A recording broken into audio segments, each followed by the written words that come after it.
Hello everyone.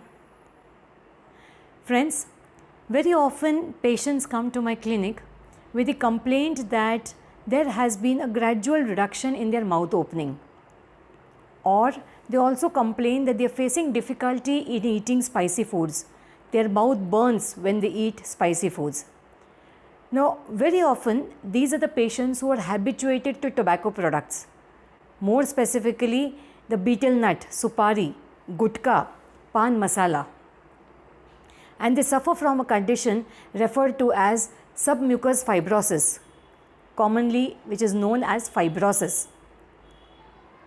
Now, this condition in the recent couple of years has drastically increased in number in the Asian subcontinent, and shockingly its percentage in the Indian population has increased from less than 1% to more than 6%.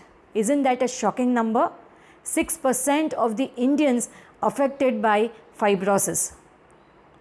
In my clinic, I have seen this condition in children as small as 12 to 13 years to elderlies who are in their 70s or 80s.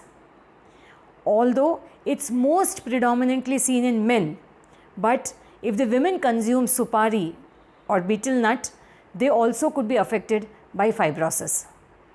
In this condition, generally where the patients place the supari or the betel quid or gutka in their mouth, the thin delicate skin of the cheek, it tends to absorb the tobacco products, the toxic chemicals, the cancer causing chemicals present in the product.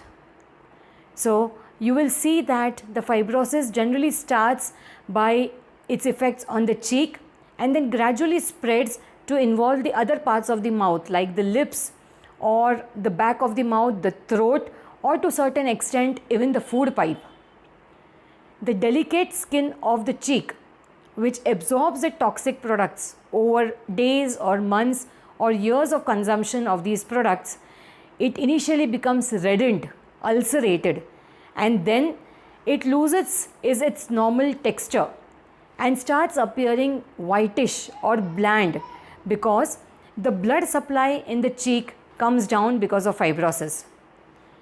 The mucosa, which has become pale, gradually starts undergoing the fibrosis where there are thick resistant bands which start appearing, which go vertically on the cheek from the upper part to the lower part, and then they gradually spread to involve the entire mouth.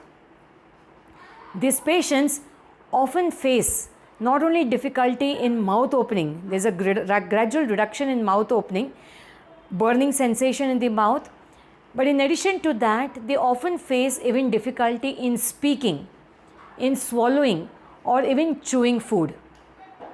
As a result, their diet becomes very selective. They start chewing or rather taking in diet which is soft, easy to chew and lacks nutrition. As a result, the blood cells in the body, they come down and the patient starts suffering from a condition referred to as anemia.